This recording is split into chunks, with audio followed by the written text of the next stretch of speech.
I have the wonderful opportunity of sitting down with Devynn Bohn of Hickory Street, now in Lethbridge. Thanks for sitting down with me today and having a chat. No problem. Thanks for tracking me down. I know. You're like the busiest woman I know right now. Sorry. Yeah. It's exciting. It's good that we're that busy, though. So, yeah, this part is cool to me. You had a restaurant in Sterling. That was the number one? Like that was the starting point of it all? Or was the food truck the starting point of it all? Yeah, there was a food truck in 2019. My husband got me a food truck for Mother's Day, like an old trailer that we were going to convert. It's the gift that keeps on giving. Yes, yes. And then we opened it in September of 2019. We did 12 events in 6 weeks and realized Southern Alberta really needed barbecue, and took possession of the Sterling restaurant in December. Took 3 months to renovate. Of 2019? 2019, yep. Wow. It went really fast. You weren't messing around then. No. And well, he's like, we're never opening a restaurant. I was like, oh, guess what we're doing? And he's like, you do that. That's your You're thing. opening a restaurant. Yeah. So that's what we did. And then we opened February 29th of 2020, and COVID hit March 15th. So Right. 2 weeks later. And then you had to deal with The all ups of and that downs of that. fun whirlwind of... Yeah, fun wasn't the F word that I used for most of that. So, but because you're in Sterling, obviously different population density, like... Yeah, there's 1,200 people. So how does that play into... How did that play into COVID for you, like, at Well, the time? Most of the people were traveling from Lethbridge and always had traveled to our restaurant. Okay, So okay. like 70-80% of our traffic drove from Lethbridge. Well, I didn't know that. Yep. And so while they were bored, the government was paying them to stay home. Yeah. So they drove out to Sterling. Oh. So it was awesome, actually. And then we would get our food trucks out when we could, because there were never restrictions against food trucks. Right, right. Just events. And so we'd get the food trucks out. People would come. They would distance themselves, Yeah. and we'd serve awesome barbecue. Which you have the best barbecue. Thank you. Let's very be much. realistic. Okay. Let's okay, be real. thanks. You know it already. I don't even have I to do say. appreciate that. You know it already. It's dang good. It's not even a question at this point. You're just like, yeah, I know. Yeah, I try not to be cocky, but it is pretty good. And so now you're opening up a new restaurant. Yeah, so we've closed Sterling, Yeah, which is sad. it is. But we have opened the Lethbridge restaurant for takeout right now. So we're at the old Mocha Cabana building, Cool. which was sad because we were sad to see them go, Well, yeah. which is always sad to see business close. But then we looked at it and thought, oh my gosh, this is the perfect space for us. So, Sweet. yeah. And I think, obviously, we talked about this in private, but you were a big part of you choosing that location. Am I right in saying that had to do with the outdoor patio Yes, components so you could set huge. your smokers up and Yep. get that part done? So Yeah.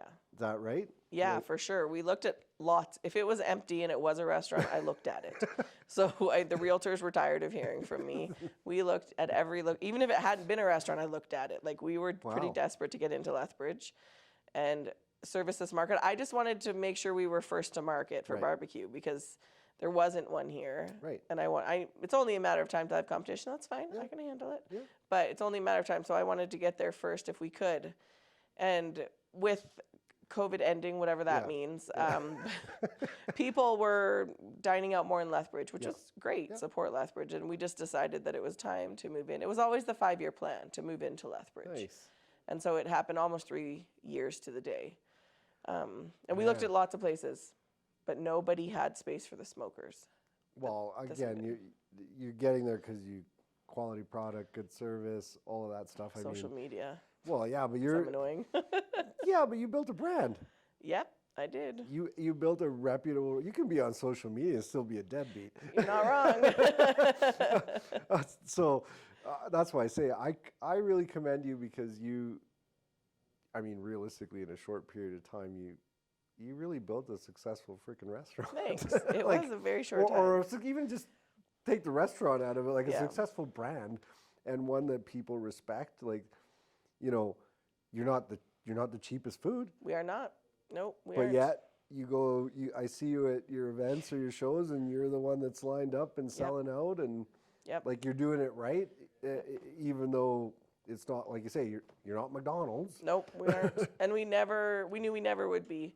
we knew that being meat centric, we'd always be one of the more expensive vendors. But I think people have learned, just like I have, that you pay for quality. Yeah. And I'm willing to go pay more at a restaurant if it's good. I'll always find the best steak or the best whatever on the menu. And people have, but we do have some cheaper items, which, attract some people. And then if their friend is like, well, I don't want pulled pork, I'd rather have brisket. Okay, well, we have both. Yep. So yeah, you can have options for sure. Yeah, but we're not cheap by any stretch. And that's not a bad thing, though. That's okay with me. Yeah. I have, Well, you can't be. I can't be. It's not even that you wouldn't want to be. No, it's that you can't be. I can't. The product that you serve comes with a price tag too, and that's going to be reflective of what you have to charge in order to make a sustainable business too. Right, and what I always say is I can't just go to one of the big box stores and go buy food and dump it in a deep fryer and hand it to you. Right. It takes me hours to prepare all the meat before I can put it on the smoker, which then takes more hours. So it's not a quick or easy process by any stretch. I don't envy you because I imagine that you're waking up at different hours of the evening / morning. It's getting a little better, but it is. Yeah, there's been a lot of me and smokers in the middle of the night for sure over the last 3 years. It's like setting the alarm at 2, 3 in the morning and being like, okay. My internal alarm clock set for 2:30. So. Oh, good gracious. Yeah. So, let's talk about that, because that's not regular working hours. Well, I work an offensive amount of hours for anybody. Most entrepreneurs do. Yeah. The joke is that you work 80 hours a week so you don't have to work 40 hours for someone else. And I think I've proven that. The 100 hours, 80 to 100 hours a week I put in are ugly. I miss my family and my dogs. But I know that it's for a greater cause and that it won't be forever. Yeah. So I can see the end a little closer to being in sight, where I can work like a normal, in my mind, 10 to 12 hours would be really great. So. That's the dream. That's the goal. I'd love to. I would love to walk in at like 10 or 11 in the morning and leave at like 7 or 8 at night. Would be great. Yeah. Maybe once I'll go on a date with my husband once in a while. I don't know. Something. Isn't that the fun part of entrepreneurship? You have so much time. It's like, Nope, because if I'm at home, I'm on my laptop doing something else. Or answering messages on my phone. So. Yeah. I think I've met the only balance I've been able to create in my home life is essentially from like 5 to 6. I have at least managed to structure that we're sitting down to eat. Yeah. And then it just goes back to, somebody's working on this laptop, I'm working on it. Yeah. And with kids, like you're running kids everywhere. And we got a kid who's a basketball rock star, so he's running. I know, I've seen all. Yeah, so he's heading up to provincials this week. And he has to have custom shoes? Almost, yeah. They don't ship as quick as everyone else's, yeah. So big feet. Giant feet, trying to get this kid everywhere, and then dance and Rubik's Cube competitions and all these things that kids are in. And so, the balance is not there yet for me. I'll figure it out eventually.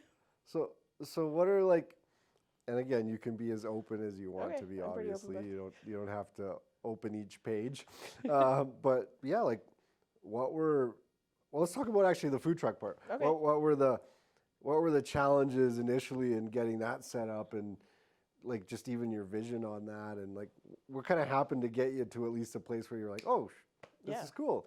Well, the plan was always we'd run it 5 or 10 times a year. Yep. Just with the kids. It would be a fun thing that we would do, and now it turned into a beast. So we built the first food trailer ourselves. Oh, wow. It's pretty inside. It looks like we made it. But it was functional. It's functional. It still passes all the health inspections, and we still run it. But none of the staff ever want to work in that one. They always prefer the newer food trailer that we got to open during COVID. So the first one, it's ugly. Neither of us knew what we were doing. And so we just built, and as we went, we're like, oh, probably need to plug in there, probably. And nice. And we'd look online, what do we need?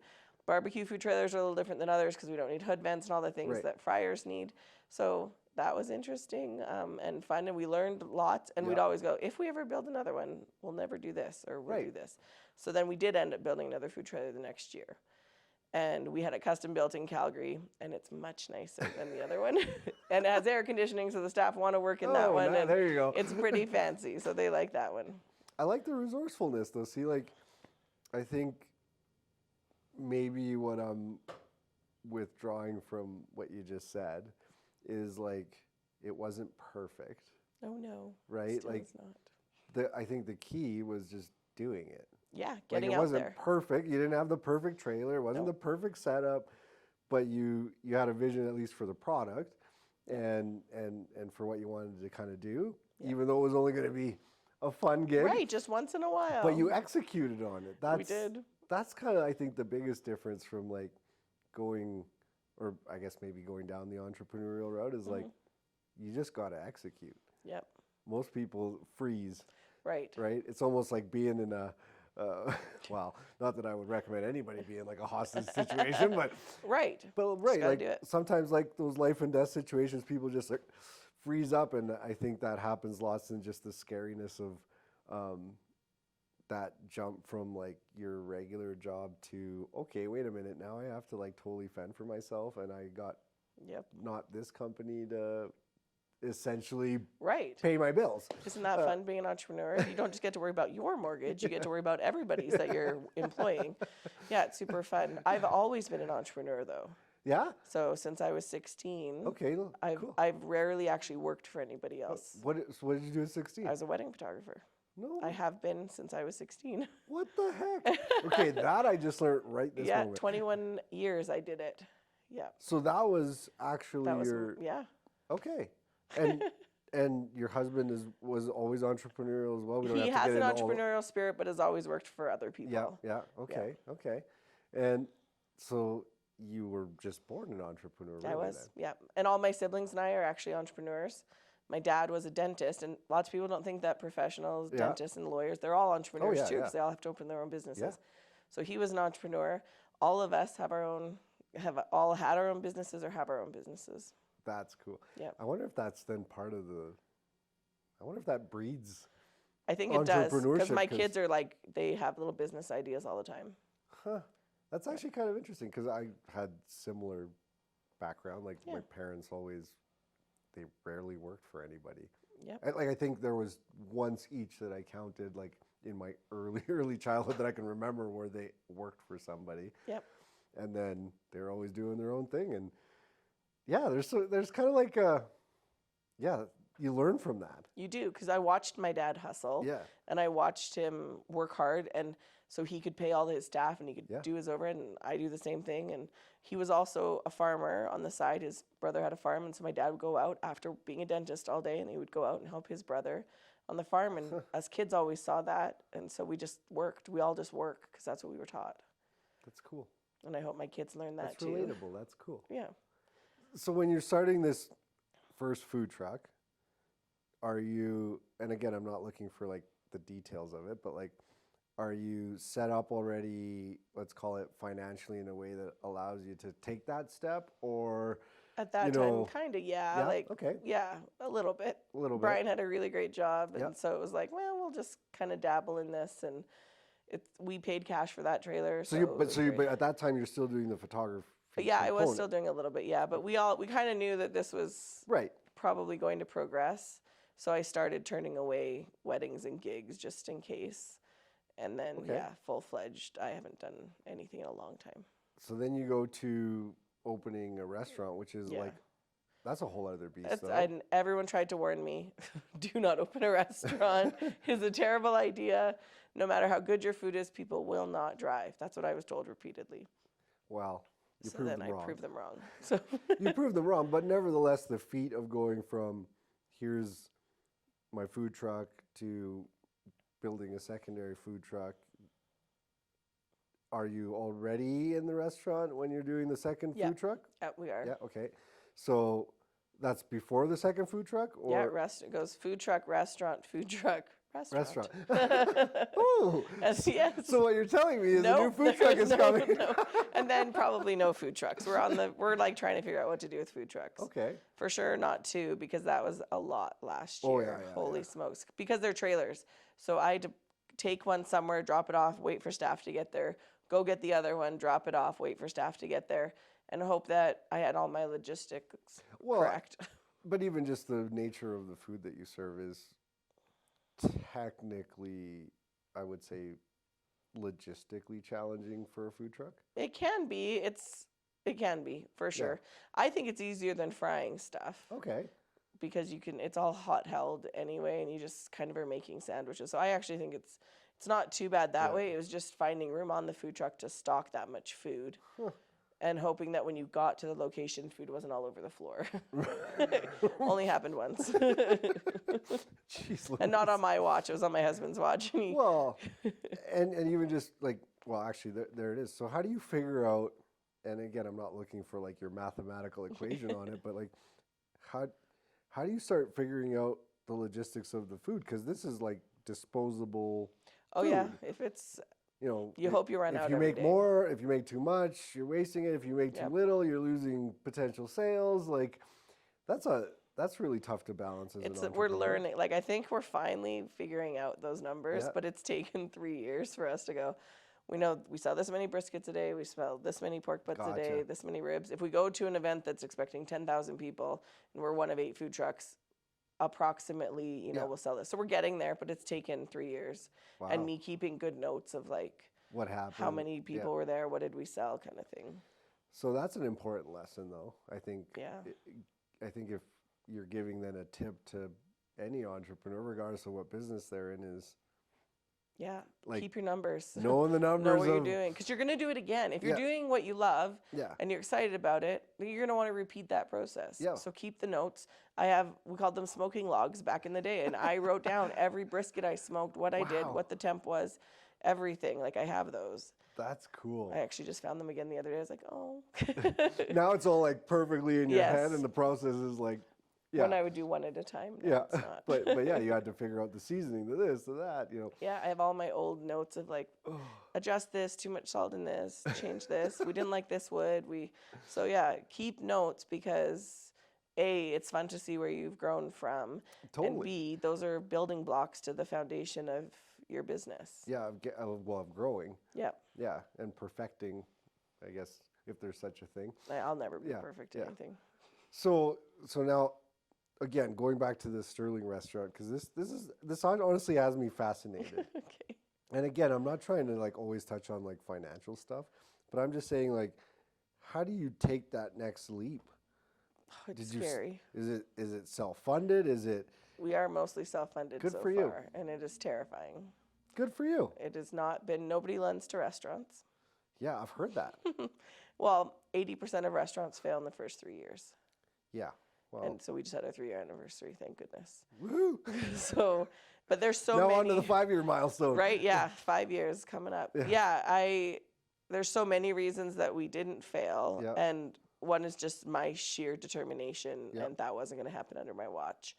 But financially, no, it hasn't been easy. Our revenue's great, but there's a high cost to restaurants. Totally. Like restaurant profit margins are so they're pathetic. razor thin. They are, yeah. And so we don't have a lot of wiggle room. We have to be really careful with what we do spend. Like you're saying, waste is, we can't afford waste. Yeah. Like if we had leftover anything, that's where we make soup. That's where our soups come from. So freeze it, we can make soups. So there's just, and because we want to put out such a good quality product, it's a huge balance. And I don't like the thought of throwing food away. I don't like the thought of wasting anything. So it's been an interesting learning experience. I think part of the self-funding, I don't know, I think there's something about that. It's scary. Because that it's like, you got to make it work. Like your back's against the wall. Literally. And like right now, my husband and I are both working at Hickory Street. So it's like, holy crap. Yeah. It's scary. Yeah. Everything. And our executive chef and his wife both work for us too. And I'm like, we are paying 2 mortgages. Like that is terrifying. No doubt. That we have to, and all of my other staff, like we pay, it's terrifying. I lose lots of sleep at night because there's no like cushion, fallback, anything. It's on us. It's us. And that is a scary place to be. We've tried banks. Nobody's really super interested. So totally fine, whatever. COVID, nobody was going to lend during COVID, right? Yeah, so 100%. we haven't really tried since then. But and so we're opening a new restaurant. Well, not cheap. I feel you there because being in the industry even I'm in, like nobody lends you money. No. Because It's a hope, a wish, and a dream. Why would they lend you money? Well, I get it. Like from an institutional perspective, it's like, well, you have computers. You know, from my standpoint, it's like, oh, you have some computers and some desks. Cool. Yeah. That's a depreciating asset. So no thanks. Right. It took until, I think for me it was 2021. No. Yes, 2021. In 2021 was the first time a bank actually like talked to me and said, "Oh, hey, by the way, we can do this for you." Nice. Maybe one day. But the takeaway from that, I was on the phone before I walked in with my business partner, and we were just talking about that like we were talking about just like the survivability of business and so on, and we were both actually just saying to each other like how lucky we feel that we've never wholeheartedly incurred like debt. Right, that's huge. That we just, and I don't know whether that's just luck or what, but like, no, I don't but think so. at the end of the day, I'm not saying that that's everyone's situation. I get that everyone has different needs and whatever, but like we pretty much bootstrapped the whole freaking thing over the years. And because of that, even when we've had, you know, quote unquote bad times, it's not to say that we had money totally stored, but we didn't have the kind of debt that would become crippling because you didn't have, you know, the income coming in. You weren't sitting there going, oh my gosh, how am I going to pay for this? Right. You were like, oh, well, it's not great. Right. We might be losing money here right now, but it's manageable. You know, if we can weather this for a month or two, it's okay. And we can come out of it. But yeah, like I know some businesses too, it's like the debt part is it's crippling. It's crippling. Yeah, and that was like, you look at any restaurant, like, well, any change, you have to have $1 million cash in the bank before they'll even let you. And I was like, well, no. And then I'd love to say yes, but no. If I had $1 million in the bank, I don't think I would be here in the restaurant industry. Well, that's the common bank thing, though. They're like, can I borrow $1 million? Do you have $1 million? If I had it, I wouldn't be here. Be sitting here. Well, then I'm not going to lend it to you. It's like, okay. So most restaurants look at like $250,000 to $500,000 to start up. And so us opening in Sterling, we were able to do it for less than that, and our own dime, and then our rent was so ridiculously low in Sterling, like a fifth what I'm paying now. So that made things manageable. So when times got tough and COVID round number 982 hit, we were like, nope, we can do $1,100 a month. Like it was totally manageable. So that was good. We do have, like, it's super minor debt what we do have. It's like for the smokers and important things, but nothing compared to what most restaurants incur. And I know why most restaurants go under. Like the amount of work I've put into this place, and then if I had a $500,000 loan over my head to do that too, like, no, there'd be no sleep ever. Right. I'd be terrified. Yeah. So that's a huge. It's hard. It's hard. And I tell, like, and I like just laid on the line too to our executive chef and stuff when I'm like, hey, things are going to be tight because we're building a new restaurant. So no extra super fun stuff right now because we're like, well, this is what we can do. Actually, I have a question for you then. Sure. And you probably won't have the answer, but but I'm curious on it because, well, Lethbridge as a whole, not saying all of them obviously, but like Lethbridge as a whole is pretty corporate when it comes to the restaurant gig. Yep.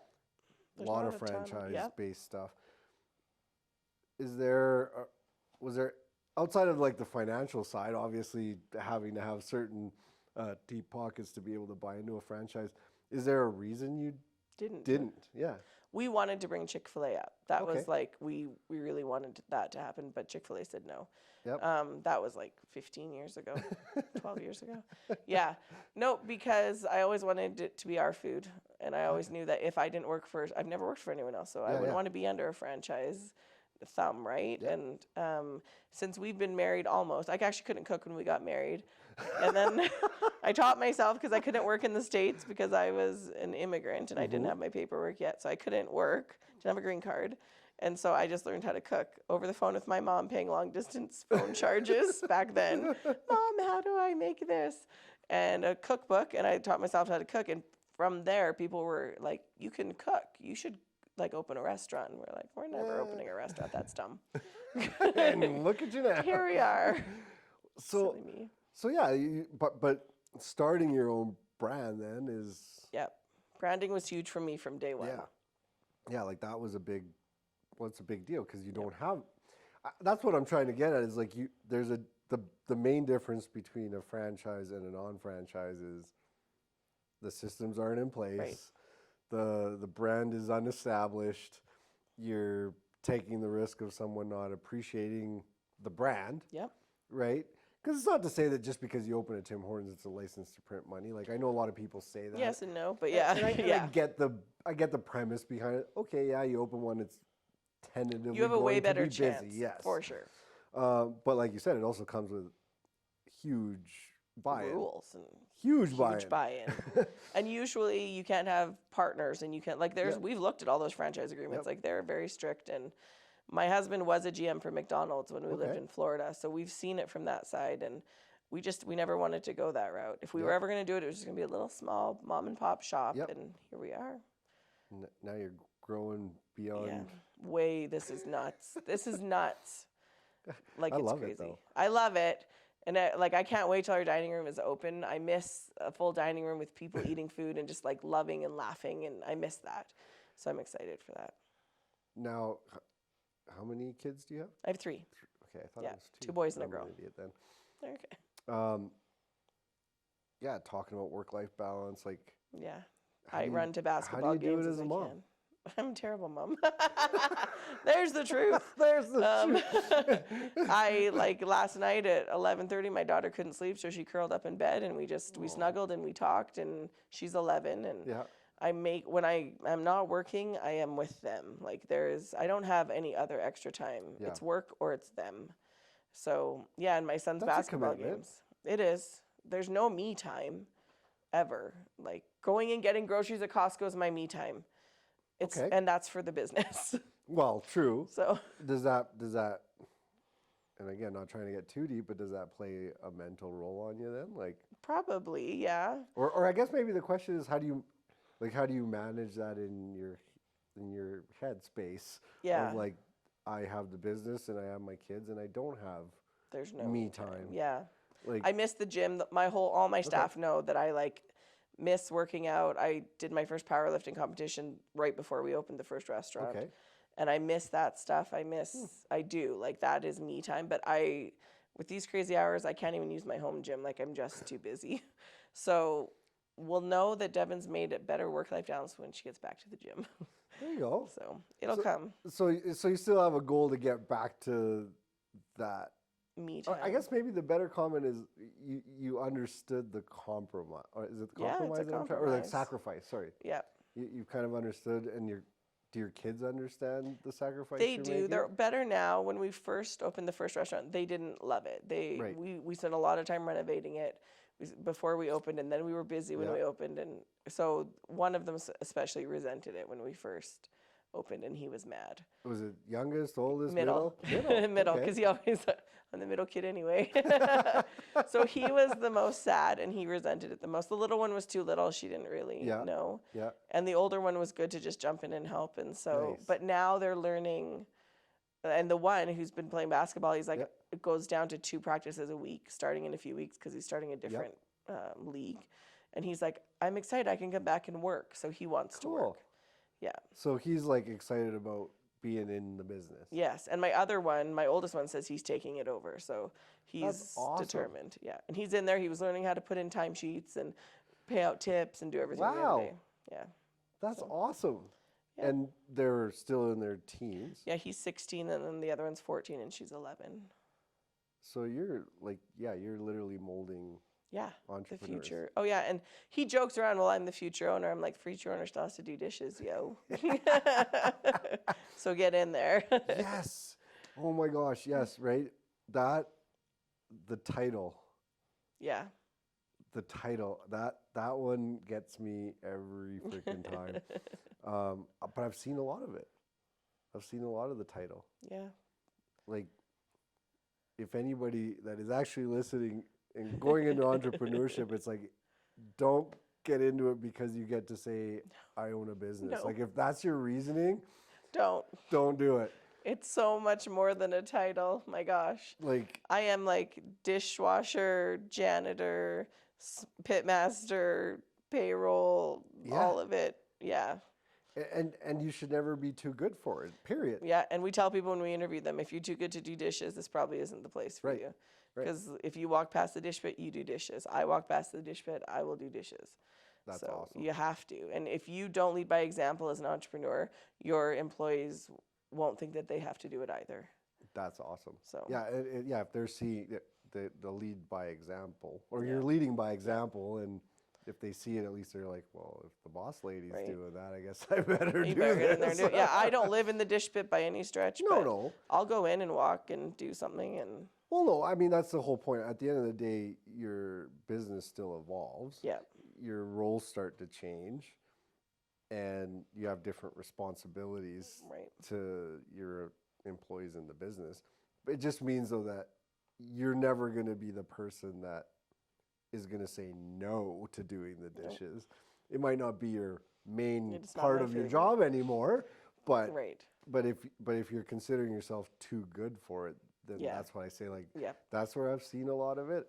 Because I talked to a business person not too long ago, and they were such a good, like, really personable, Mhm. right? And they have a little retail shop, super personable people, but he was in the back, like, doing numbers. Oh yeah. And when you would walk in, no matter what, like, his staff were great, Yeah. or are great, I should say, not were. His staff are great, but they're not him. Uh-huh. And so we had a conversation one time. I'm like, dude, what are you doing sitting back here doing the books? Like, Yeah. go hire this out, because Yes, you're going to make I'm learning way that. more sales being that front person that Yeah. everybody loves and, like, they want to come talk to and they have that connection with, Yeah. than if you're in the back and they're like, where's John Smith today? And it's like, well, he's busy doing paperwork. And it's Right. like, oh, okay. Yeah, no, you have to be the face of your business. Yeah. Like, you can't pin that on anybody else as an entrepreneur. Yeah. I really think that. And, like, don't go to Costco with me unless you want a 3-hour trip. Like, because I know everybody and it's fun and I love it. But, yeah, we literally are like, hey, we're spending half an hour extra to talk because Yeah. we'll chat with Yep. everybody. And we love it. I love it. My husband's an introvert, not so much. But I love it. But it's part of it. And you are your brand. And if you don't emulate and live that brand Yep. and believe wholeheartedly in everything that you're doing, people aren't going to buy into it either. Oh, totally. And if you come off and if you think one thing and you're like, oh, we're an honest company, but you're not really an honest company, people can see through that. Isn't that the freaking truth? Yeah. So Holy. you have to live what you believe and what you preach, and you have to have like pillars to your business, right? Like you Yep. have to have things that you're built on. Yep. And if you can't live each one of those every day, you need to change that out. Like integrity. Integrity, yes. Also important. Yes. Yes. And people love to know the owners of businesses, Oh, and totally. they love that. And Totally. I saw a thing on Facebook the other day, and it had the logo of a restaurant on the front, on the back. It said, I know the owner too.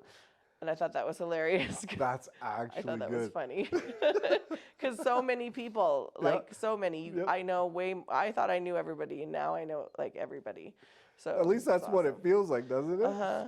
The joke is if I don't know them, our executive chef knows them. And so like everybody comes in the door, we're both like, hey, what's up?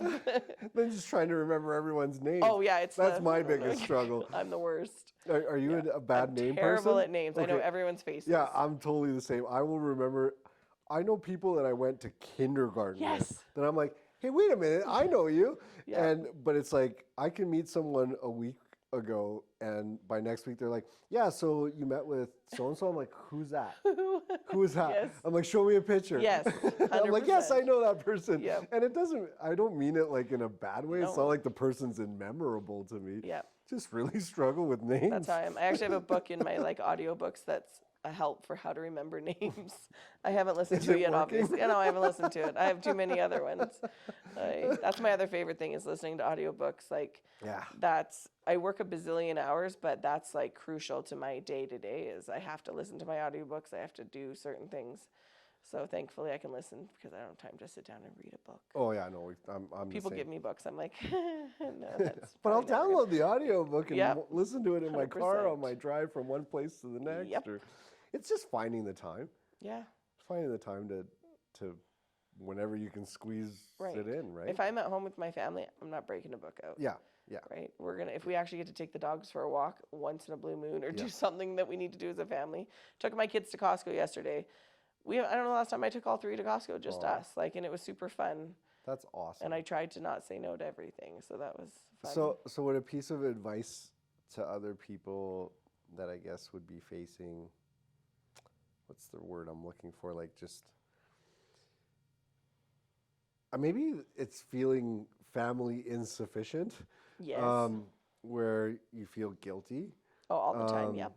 That you're not participating in some areas of their life, or that you wish you were participating more. Yeah. Whatever that looks like. Like, is that, I guess I'm trying to find the right way to ask you a question, but like, is it okay? Like, in the sense that, like, do we need to be okay with the fact that we don't have to put so much guilt and just know that, like, they're gonna be okay. like you're still doing it for the right reasons? Yeah, I think so. I think kind of. I don't know if yeah, I know what you're saying. Yeah. So it's hard because in my life and always growing up, like family was first. I'm the youngest of 7 kids. Like family, my mom didn't work, so that was hard because it was super easy. You always had a mom at home, and so with my kids, I always think I'm like, oh, your life is so different than my life was growing up. Right. And I hope you still love me at the end of all of this. But like at the beginning of basketball season, I said to my son, I'm like, I will make it to as many games as I can. Yeah. I'll do my best. And I've made it to way more games this season than I did last year. So that's good. And my daughter too, I'm like, I will make it to all the dance things that I can. I was able to. So I think it's telling them and setting them up so you're not setting them up for failure and going, I will make it to every single game, I will make it to every single, so then when it doesn't happen, you're going, oh crap, like the last person I want to disappoint is my kids. Right. And then just delivering when you say you will. Like that's what I found. It's like I can't make it to everything, or I can't promise everything, but if I do make a promise, you better believe I'm keeping that promise to the kids. Whatever that looks like. We took the kids to Texas for Christmas, which was phenomenal. The best 2 weeks family time. Love it. It was so good. There was lots of bad, but it was really good. The RV we rented was a piece of crap, and so that just made a whole fun time for us to figure things out. But it was the best family time, and we all needed that. So making time when you have it for family. It's valid. Because then I think that they know too, as soon as mom's off work, she's coming home, we're going to do whatever. And so our thing is, as soon as I get home from work, we all pile onto our bed, dogs, kids, everybody. We all pile on. We watch Jeopardy and Wheel of Fortune because my husband's old. He's not, but he thinks he is. He's an old soul. He's an old soul. There you go. There you go. So we watch those if that's what time it is. And then we usually eat movie meal popcorn. Oh, love it. Because my son works there, and that's what we do. And who doesn't love movie meal popcorn? Obviously, best popcorn in the world. Yeah. And so they know, it's pretty predictable. Mom gets home, the kids get off their video games or whatever. They come up. I love that. It's family time. I love that. And then I fall asleep, and then they all leave. I love that. I need to work on that more for sure. It's hard, and your kids are still little though. Yeah, but my struggle has been more on trying to find the right way to decompress. That's what I'm looking for. That's hard. And one of the ways that we have a hot tub at home, and that's usually my way of decompressing. But the problem with it is that it's usually solo, and we haven't we don't all pile in, and so then it just becomes kind of like dad being by himself for 30 minutes. But you need that too. I get it, but like you say, I internally it's let's just all go in and chat and enjoy and whatever, but life just doesn't do that all the time, because you say you got some kid wants to do this and another kid wants to do that, and mom's catching up on this and the little one's running around without a diaper on or something. I don't miss those days. Yeah. Okay. Well, I think I have 2 more questions for you to end on, but just general, what are your tips? If you if you're able to give tips to someone that's either starting a business or they're in business, whatever you feel you're stronger. What's one or two tips that you feel like are in what you learned were like crucial into creating like the business that you kind of have today? Well, tough times are going to hit, period. There's no way of getting around it ever. Yep. And so know that they're going to hit and prepare yourself for that. Okay. And then prepare yourself for 100 times worse than you think it's going to be, because it will hit, and it always hits all together. Yep. And so learn from your trials and make sure that when something happens, you can look and go, okay, what lesson did I learn from this? Yeah. Okay, I learned that I need to not do this, or I need to do this. And take those lessons with you into the next trial, because if you think that you're not going to go from trial to trial, you're crazy. Yep. And don't get cocky. Like, Ooh, I like if you think you've made it all, like people always are, oh, you ran such a successful business. I'm like, you have not seen all the behind the scenes. No, but that's like the average. I shouldn't even say average, but most people do look at when someone does own a business like, oh, they have it good. You so know, easy. They probably make X amount of money, you Yep. know, blah, blah, blah. And obviously there are people that have accomplished some pretty amazing things. But even talking to a friend today that is got a pretty big company, it's funny.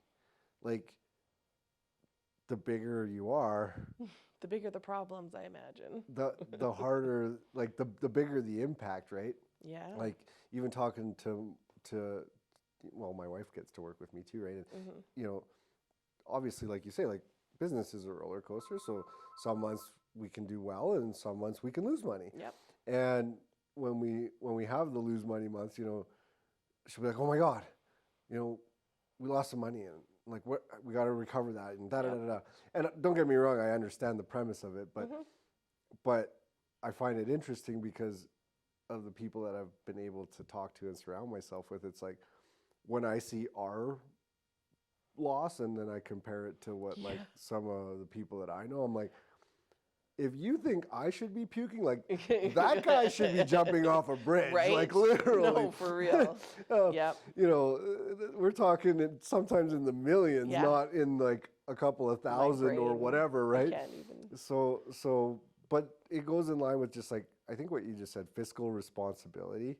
You know, be prudent. Yeah. You know, just because you have, even if you're making good money, just because you're making good money doesn't mean you always will. You need to spend it all, or that you need to always be doing that. And that profit isn't a dirty word in the sense that because a tough time is going to come, and you're going to need to access those funds to carry you through that tough time and make payroll and do X, Y, J type things. So I like that tip. And I think prepare your family for those tough times too, like your support system, whatever that is. And our kids, like we're super frank with the business, and we're like, hey, we're opening a new restaurant, we're paying for all the renovations, we're doing all this. So like all those extras that we want right now, those aren't going to happen because, you know, everything's going back into this right now. But when this is over and we're up and running, like we'll do this, we'll do that, but we can't, like you guys got to know we're all in on this right now. And they're like, okay, that's good. So they're as excited. They're like, let's get this place clean and open. Yeah. I want my list items back at some point. So let's do this. I really like that actually a lot. That's really powerful. It's almost like the transparency. And you said that even about your chef or our executive chef, or whatever. He's integral too. You're transparent with your chef as well. And so like there's like clear alignment. I feel like sometimes people also hide that part in business. I'm like you. It's like, look, this is what's going on, guys. Like, let's all put the gloves on, and get this done because we can't afford not to. And it's not like intended as a scare tactic. No, it's the reality. And I find, and nobody wants to talk about anything anymore anyway. It's always like, oh, it's all fluffy. No, it's not. You know what? Sometimes stuff sucks. And you just have to like, this is how it is. This is what we're doing about it. Stuff sucks. There's my motto in life. I like that. Sometimes stuff sucks. So just get your hands in there and get going. I have a big sign in my office, and it says, the harder you work, the luckier you get. And so we all know that it's not luck. It's all No. done by hard work. No. And I've heard since we opened, you guys are so lucky the restaurant's doing it. Oh, you're so lucky this. I'm lucky I opened 2 weeks before COVID.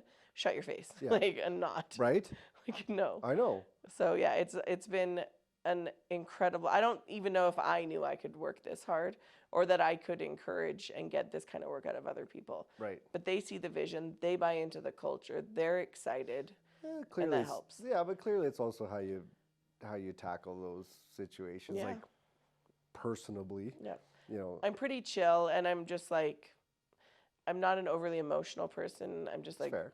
black and white, and this is how we do it. And I'm very type A. But Yeah. yeah, and so I think people just learn to respect you and understand that, okay, she said this. This is what we're gonna do. Yeah. And I try not to command respect. I try to just demand it when my staff know what's going on. There was a little incident, for instance, on Saturday night. I was a little pissed off. So I called my husband first and I said, I'm going to yell at you for the next 10 minutes until I get to the restaurant. And then I won't yell at them. Yeah. And he's like, okay, yell. And I was like, I just got it all out and I got in there. And then I was able to have like a more civil conversation than I might have. So having him as my, my listening person and knowing, and maybe with your wife too, like you can just talk and you two can talk about things that you can't talk about with everybody else. Totally. The thing I implemented the most in the last, I would say probably 2 years, and don't get me wrong, I work on it still all the time, was just I call it emotional intelligence. Yeah. So even if a situation comes up that like I want to react right now, I have slowly but surely, I'm not saying I'm perfect at it yet, but like I've learned to just be like, Kate, just wait 24, like no one's going to die in 24 hours. Let's just digest this information so that you're making it from a calculated, even sometimes understanding position. Yeah. Because I think even as business owners, like, let's talk about employees, like you can, let's call it butt heads maybe on a situation, and your reaction might want to be like to literally butt heads.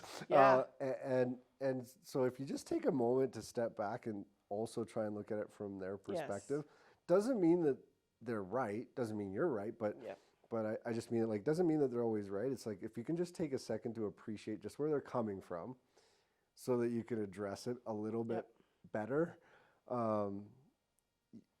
you gain so much more respect that way too from your staff, right? Like, because Saturday, clearly I was ticked and I went in there I was like, you needed to vent first, for sure. Yeah, so then I'm glad I vented first, and then I went in and I heard it from everybody's perspective. Before I like made a judgment call, I wanted to know everybody. I went to every single staff member individually, and I said, okay, what happened?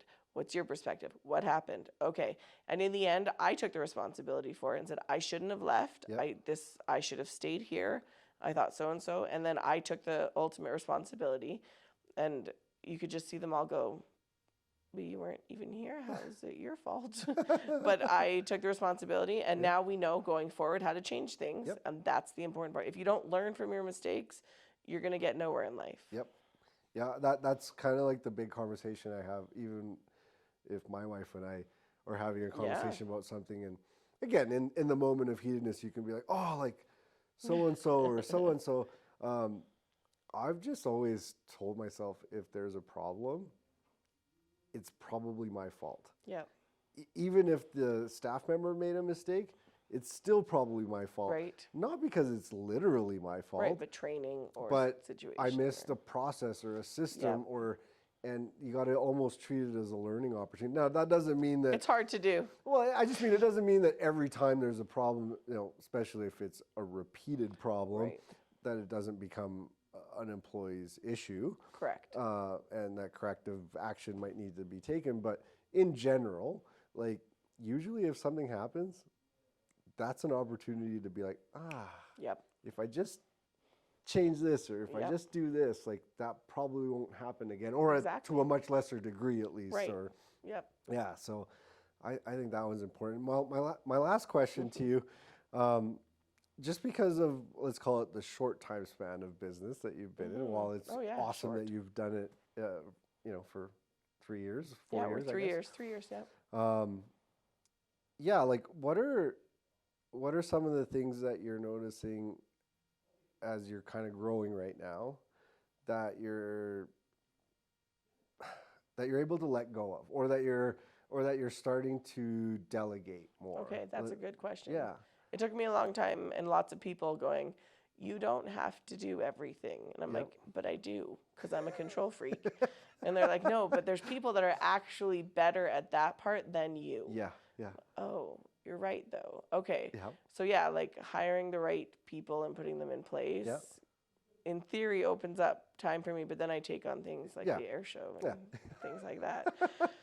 And I'm on our village council, and so there you go. But that allows you the opportunities to grow the brand too, right? It does, and there's lots of things I've learned. And give back, I should say. Right, which is what I love being on the air show for, and other things like that. And council is my community give back, because that's a foundational principle for our businesses, giving back to the community. Well, the Hickory Street can't yet, but I can now because of Hickory Street. Your time, you're able to donate your time right now. Your business isn't at a place where you can just be like, here's checks for everybody. That takes time though. That's part of I think the legacy component of a business too. Like you can't give if you don't have anything to give. Right. And so if you just start giving just for the sake of giving, you're going to put your business and yourself in trouble, and that doesn't win anybody over. But bringing on an executive chef too was super helpful. He came to us and approached us because he saw very early on what we were doing, and I kind of looked at him. I was like, I can't afford you. Right. And my husband and I said, nope, sorry, we want to, but we just can't afford you. And a couple of months later, it just kept eating at me. And I was like, can we afford not to at this point? Right. Are we going to grow because of this decision? And so we came back to him and said, okay, I'm really I wish I could pay you more, but this is what I can offer you. And he's like, yeah, I'm in. I was like, okay. And he's been integral for us growing, and he's been in the restaurant industry his whole life, so it's phenomenal. So that actually, and I said that was my last question, but That's okay. But it still revolves around that. You were able to then have an honest conversation with someone about where your business was at that moment in time. Yeah. And that person then had the ability to make a choice whether he wanted to back you. Yeah. And was okay, I'm going to say potentially taking a pay cut. Right. Knowing that he could be part of something that was going to be exciting and fresh and new and different, and that he might have that opportunity to earn whatever he wanted, now, right? So, but it doesn't happen overnight. No, when he's watched the roller coaster go. So I like what you said there, because it's not always, for some people, it's not always about the money. I mean, money's important. People got to pay their bills. We do. That's the bottom line. But there's a lot of flexible people out there that they're excited to be part of something that they can help grow. Yep. And I think, we've had 200 applicants come in for the 2 little jobs that we posted in the last few weeks. So people want to work for us, and I think it comes back to building the culture and the brand. And we have such a good reputation. And that's why I get really frustrated if people mess up, or because I'm like, no, but we've worked so hard. And so then I have to go back and remember, everyone's human, mistakes happen. Unfortunately, that customer wasn't happy with this. So, what did we learn? How can we go forward with this and not get mad? So I've had lots of practice, and it's been good, but making sure that our customers have a huge buy-in too. I think that's part of our brand growing. Yeah. Our customers bought in really early. Okay. They were super excited. This weird little barbecue joint in the middle of nowhere, and I always told you, I wasn't a chef. I still don't call myself a chef. Right. I'm a cook. I can make food. I can follow a recipe. I'm a pretty mean pit master. Yeah. But I'm not a chef. We have a chef. And people get so confused by that. But no, early on, people would come in. This is literally COVID hit 2 weeks after we opened. Within the next 2 weeks, so within the month of us opening, complete strangers that I had never met looked at me with tears in their eyes and said, we aren't letting you go down. Wow. Because of COVID. You won't go down because of this. And I was like, I don't even know you. And they didn't. Actually, just talking to a guy I had on Encourage the other day. Yeah. The other week. He literally just shared this with me. This actually has a little bit of social media tied into it. So, because I was talking to a few people about how this takes time, what we're doing, you and I, right now. And I was frustrated by the fact that, you know, of all the places that we like are posting these things and doing it and the intention behind it, I'm like, man, like nobody likes or shares or comments really. Like it's always really blah. That's always sad. And I was like, oh man, like am I doing this for people for the right reason? Like, am I failing these people? Because again, it's not like we're doing this for money. Right. Wait, what? No. No, wait a minute. I'm not getting paid. I didn't to know be that here. part. I'm out. Peace out. But it was funny. Like in the perfect time, he called me and he's like, "Hey man, I just wanted to let you know, like, I've probably been reached out to by 50 or 60 people that reconnected with me because of it." And then he went on to tell me, he's like, one person I haven't seen like in probably 15 years. Oh, wow. And I said, okay. And he's like, she told me that she's been following me, like not in a creepy way, but like she's been following me essentially on, you know, these different social platforms, maybe not for 15 years, but basically since the inception of social media, watching the work I do.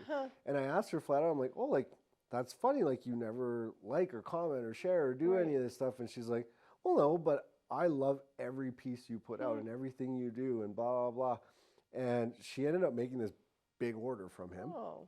And he's like, here I thought this person like didn't care, didn't da da da da.